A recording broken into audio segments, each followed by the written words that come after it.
Kumar Jha, retired DSP, Jharkhand police academy Hazaribagh, पुनः आप लोगों के समक्ष बीएनएसएस के एक प्रश्न को लेकर उपस्थित हुआ हूं। आज हम लोग चर्चा करेंगे कि पुलिस के द्वारा बीएनएसएस के तहत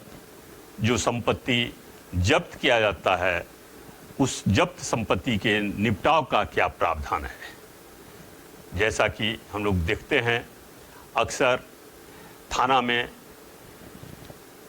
सरकारी संपत्ति हो या जब्त किया गया संपत्ति हो, उसका रखरखाव ठीक ढंग से नहीं होता है और जिसके कारण थाना पूरा का पूरा विभिन्न प्रकार के सड़े गले संपत्तियों से भरा पड़ा है। तो उसके निपटाव की वास्तविक विधि सम्मत क्या कार्रवाई होनी चाहिए ताकि थाना का स्थिति सुधर सके, इस पर ही हम लोग चर्चा करेंगे। तो इस पर सबसे पहले इस मामले में माननीय सर्वोच्च न्यायालय ने सुंदर भाई अंबालाल वर्सेस गुजरात के केस में 2002 में जो फैसला दिया था, वो फैसला अति महत्वपूर्ण था, खासकर पुलिस के द्वारा जब्त संपत्ति के निपटाव के संबंध में।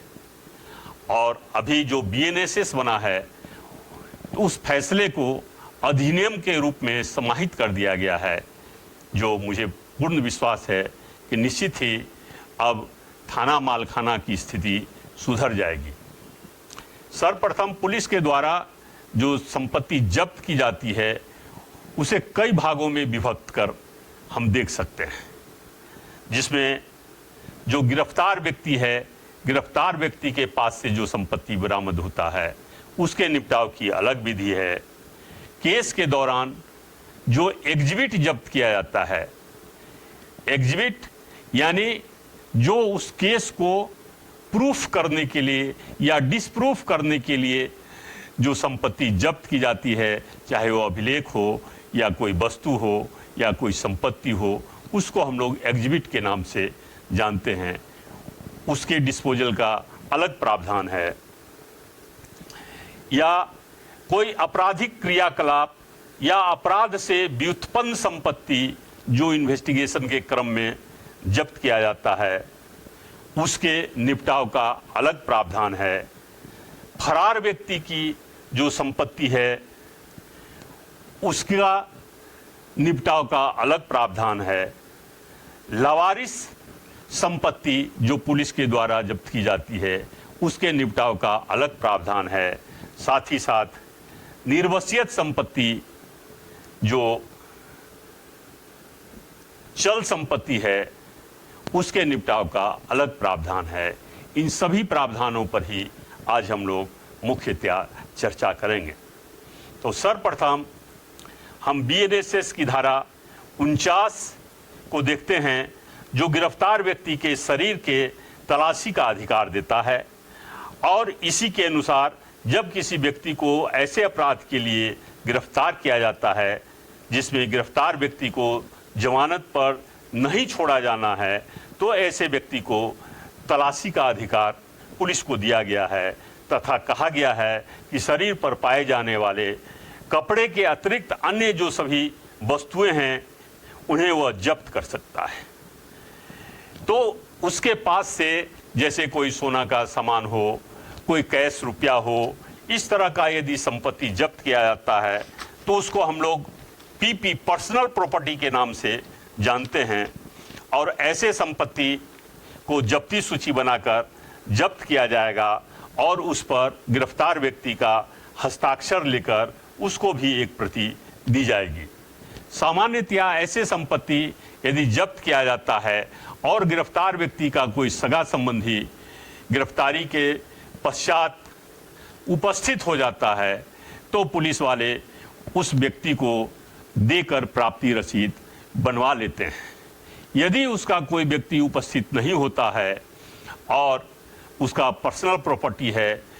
तो पुलिस को चाहिए कि वो जब उस व्यक्ति को फॉरवर्ड करे न्यायालय के समक्ष, तो उस जब्त संपत्ति को भी न्यायालय के समक्ष प्रस्तुत कर दे और न्यायालय के द्वारा या तो पुलिस को उस संपत्ति को तब तक रखने के लिए आदेशित किया जा सकता है जब तक कि वह व्यक्ति जेल से छूटकर उस संपत्ति को प्राप्त न कर ले, या न्यायालय उसे जेल अथॉरिटी के पास भेज सकता है और जेल अथॉरिटी जब वह व्यक्ति जेल से छूटेगा तब उसको प्राप्ति रसीद बनाकर उस संपत्ति को दे देगा। इस तरह से उस संपत्ति का निपटाव होता है। उसी तरह बीएनएसएस की धारा 50 में भी कहा गया है कि यदि गिरफ्तार व्यक्ति के शरीर से कोई आक्रामक आयुध बरामद होता है तो उसे भी पुलिस के द्वारा जब्त किया जाएगा। लेकिन यदि आक्रामक आयुध बरामद होता है और उस पर उसके लिए अलग से एफआईआर किया जाता है तो वो आक्रामक आयुध एग्जिबिट के रूप में होगा और उसका निपटाव एग्जिबिट के निपटाव के बारे में जो आगे हम लोग देखेंगे उस ढंग से उसका किया जाएगा। तीसरा, जो बीएनएसएस की धारा 85 के तहत जो फरार व्यक्ति हैं, तो फरार व्यक्ति को न्यायालय के समक्ष उपस्थापित करने के लिए न्यायालय के आदेश से जब उसके संपत्ति को अटैच किया जाता है तो वैसे संपत्ति को निपटाव के लिए बीएनएसएस की धारा 88 में प्रावधान दिया गया है, जिसके अनुसार यदि उद्घोषित व्यक्ति उद्घोषणा में निर्धारित समय के अंदर हाजिर हो जाता है तो संबंधित न्यायालय जहां से कुर्की जब्ती का आदेश निर्गत हुआ है वह न्यायालय उस संपत्ति को वैसे व्यक्ति को मुक्त कर देगा। दूसरा कहता है कि यदि उद्घोषित व्यक्ति उद्घोषणा में निर्धारित समय के अंदर हाजिर नहीं होता है तो वह संपत्ति सरकार की हो जाएगी तथा 6 माह के पश्चात यदि कोई दावा या आपत्ति न हो तो उक्त संपत्ति को न्यायालय से आदेश प्राप्त कर दंडाधिकारी प्रतिनियुक्ति करवाकर खुले रूप से पुलिस को नीलाम कराकर रकम को कोषागार में जमा करा देना चाहिए। यदि कोई आपत्ति या दावा प्रस्तुत किया है उस केस में तो यह कार्रवाई उसके आपत्ति या दावा के निपटाव के पश्चात किया जाना चाहिए। यदि कुर्की की तारीख से 2 वर्ष के अंदर फरार व्यक्ति न्यायालय के समक्ष हाजिर होता है या गिरफ्तार किया जाता है 2 वर्ष के भीतर तथा न्यायालय को यह विश्वास दिला देता है कि उसे उद्घोषणा की जानकारी नहीं थी जिस कारण वह निर्धारित तिथि तक हाजिर नहीं हो सका, तो न्यायालय उससे नीलामी से प्राप्त रकम जो रखी गई है वह वापस कर देगा। अन्यथा यदि वह हाजिर नहीं होता है तो वह रकम सरकार की हो जाएगी। उसी तरह बीएनएसएस की धारा 86 भी फरार व्यक्ति से संबंधित है, जिसमें बताया गया है कि फरार व्यक्ति यदि दूसरे देश में संपत्ति का अर्जन कर ले तो उस अवस्था में एसपी या उससे ऊपर रैंक के पदाधिकारी द्वारा ही वैसे संपत्ति की पहचान और जब्ती करने के लिए न्यायालय में आवेदन दिया जाएगा और न्यायालय लेटर ऑफ रोगेटरी के माध्यम से उस संपत्ति को जब्त करने के लिए दूसरे देश के न्यायालय को अनुरोध करेंगे। और जो भारत सरकार का द्वारा नियम बनाया गया है उस नियम के तहत ही वैसे संपत्ति को दूसरे देश की सरकार जब्त करेगी। इसी तरह धारा 117 जो दूसरे देश से प्राप्त लेटर ऑफ रोगेटरी है उसके तहत जो संपत्ति जब्त की जाती है उसमें प्रावधान दिया गया है। तो जब दूसरे देश से प्राप्त लेटर ऑफ रोगेटरी के अनुसार यहाँ जब्त किया जाता है तो उस संपत्ति को डिस्ट्रिक्ट मजिस्ट्रेट के द्वारा किसी पदाधिकारी को देखभाल करने के लिए नियुक्त किया जाता है। इसी तरह यदि आप बीएनएसएस की धारा 94 के तहत इन्वेस्टिगेशन के क्रम में अफसर इंचार्ज यदि किसी व्यक्ति को कोई डॉक्यूमेंट प्रस्तुत करने के लिए नोटिस देता है और उसके द्वारा वो डॉक्यूमेंट प्रस्तुत किया जाता है और उस डॉक्यूमेंट को जब जब्त किया जाता है तो वह भी एग्जिबिट के अंतर्गत आता है और उसका भी निपटाव एग्जिबिट के तरीके से किया जाता है। बीएनएसएस की धारा 95 जो डाकघर से जो सामान है उसको जब्ती का प्रावधान बताता है, वह भी एग्जिबिट के अंतर्गत आता है। 97 बीएनएसएस जो डिस्ट्रिक्ट मजिस्ट्रेट, एसडीओ और जुडिशियल मजिस्ट्रेट फर्स्ट क्लास को सर्च वारंट इशू करने का अधिकार देता है और चुराई हुई संपत्ति या आपत्तिजनक संपत्ति जब्त करने के लिए इनके आदेश से पुलिस पदाधिकारी को प्राधिकृत किया जाता है, तो वह जो संपत्ति जब्त किया जाता है उसका निपटाव भी एग्जिबिट के माध्यम से ही किया जाएगा। उसी तरह बीएनएसएस की धारा 98 जिसमें राज्य सरकार अधिसूचना के माध्यम से कोई समाचार पत्र, पुस्तक या अन्य दस्तावेज जो राष्ट्रीय अखंडता के प्रतिकूल या धार्मिक भावना को ठेस पहुंचाने वाला था या अश्लील पुस्तक था को जब्त करने का अधिकार पुलिस को देता है और पुलिस के द्वारा ऐसे पुस्तक या समाचार पत्र को जब्त किया जाता है तो चूंकि इस पर भी एफआईआर दर्ज किया जाता है, इसलिए इसका निपटाव भी एग्जिबिट के तरह ही किया जाता है। इसी तरह बीएनएसएस की धारा 103 क्लॉज 5 जो बंद स्थान में तलाशी के क्रम में यदि आप कोई सामान जब्त करते हैं तो वह भी एग्जिबिट ही कहलाता है। धारा 104 बीएनएसएस के तहत जो दूसरे क्षेत्र में वारंट के आधार पर आप जब्त करते हैं वह भी एग्जिबिट ही कहलाता है। उसी तरह धारा 106 जो चुराई हुई संपत्ति या ऐसी संपत्ति जिनसे किसी अपराध के किए जाने का संदेह हो को जब्त करने का अधिकार पुलिस पदाधिकारी को देता है, वह भी एग्जिबिट के अंतर्गत ही आता है। और इसमें कहा गया है कि यदि वह संपत्ति 500 रुपये तक का है और क्षरण योग्य है तो ऐसे संपत्ति को एसपी से आदेश लेकर आप नीलाम तत्काल करा सकते हैं। धारा 107 बीएनएसएस के तहत आपराधिक क्रियाकलाप के परिणाम स्वरूप यदि किसी अपराध से कारित या व्युत्पन्न संपत्ति है, यानी जो किसी अपराध के फलस्वरूप उसका रूप अलग हो गया या उससे जो संपत्ति है उसको कहीं दूसरे जगह इन्वेस्ट करके उससे जो प्रॉफिट हुआ, खासकर पीएमएलए एक्ट, चीट फंड वाले, एनजीओ वाले केस में इस तरह का संपत्ति को जब्त किया जाता है।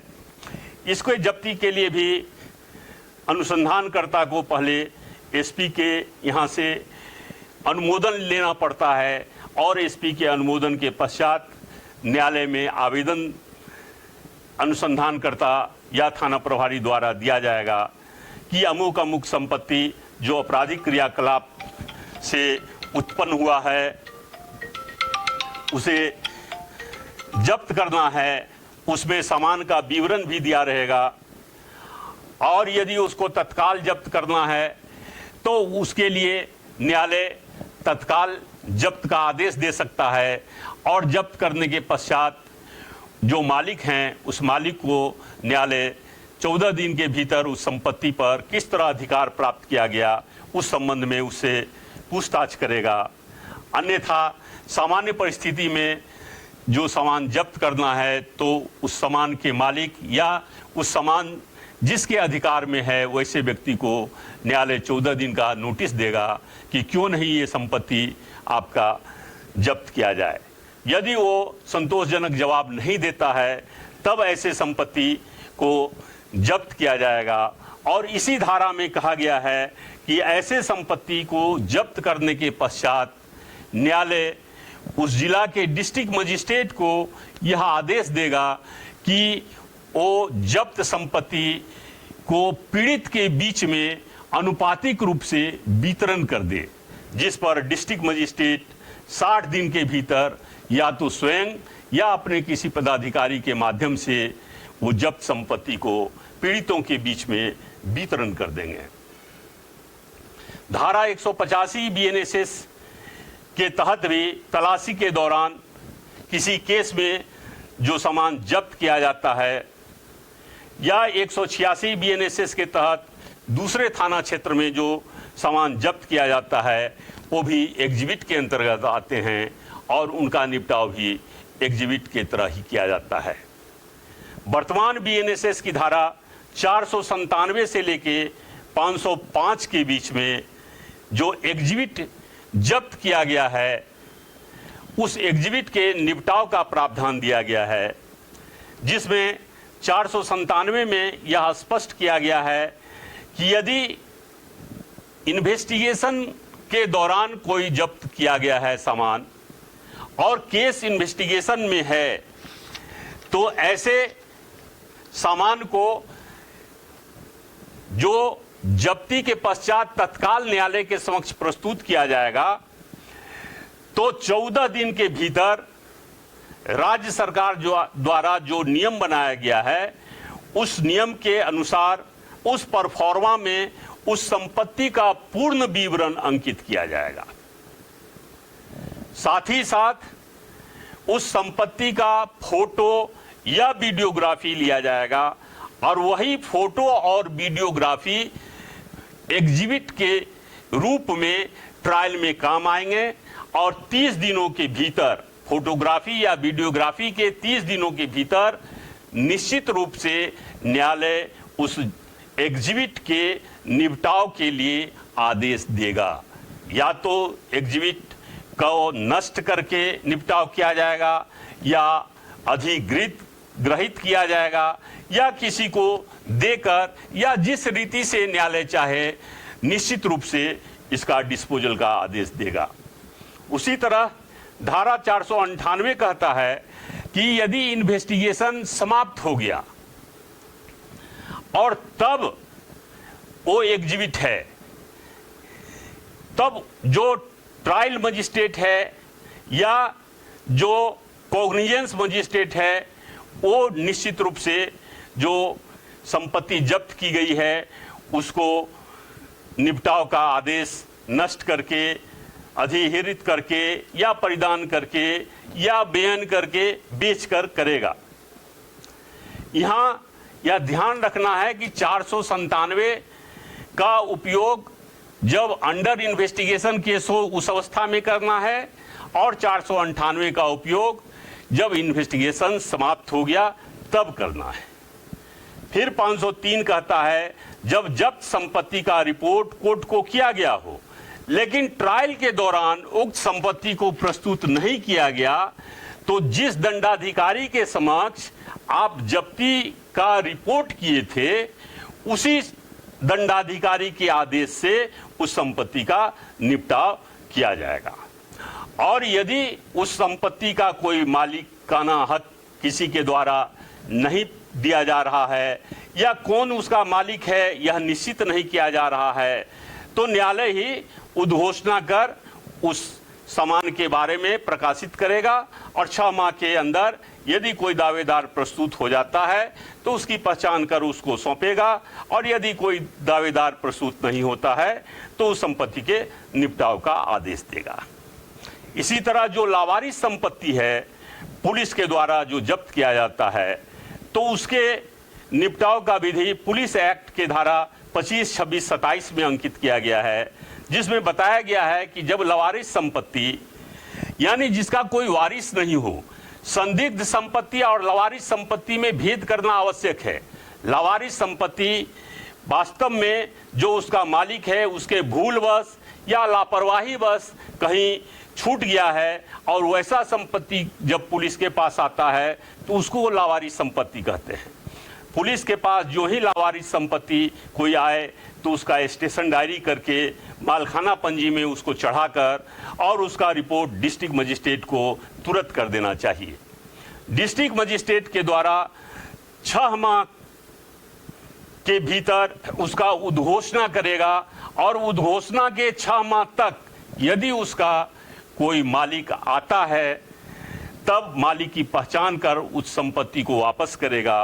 और यदि मालिक नहीं आता है तो 6 माह के बाद उस संपत्ति को नीलाम कर या अन्य विधि द्वारा उसका निपटाव करेगा। इसी तरह पुलिस के द्वारा निर्वसियत चल संपत्ति को भी जब्त किया जाता है, जिसका वर्णन बीएनएसएस में नहीं दिया गया है, लेकिन झारखंड और बिहार पुलिस हस्तक के नियम 121 के तहत बताया गया है कि यदि निर्वसियत चल संपत्ति पुलिस के द्वारा जब्त किया जाता है तो उसका रिपोर्ट वह पीएम फॉर्म नंबर 19 में भरकर अपने एसडीओ को देगा और एसडीओ उस जब्त संपत्ति के निपटाव के लिए डिस्ट्रिक्ट जज को लिखेंगे और डिस्ट्रिक्ट जज के आदेश से ही निर्वसियत चल संपत्ति के निपटाव का आदेश दिया जाएगा। तत्पश्चात वो संपत्ति का निपटाव होगा। इस तरह पुलिस के द्वारा विभिन्न परिस्थितियों में जो संपत्ति जब्त की जाती है उसके निपटाव का तरीका बताया गया है। धन्यवाद।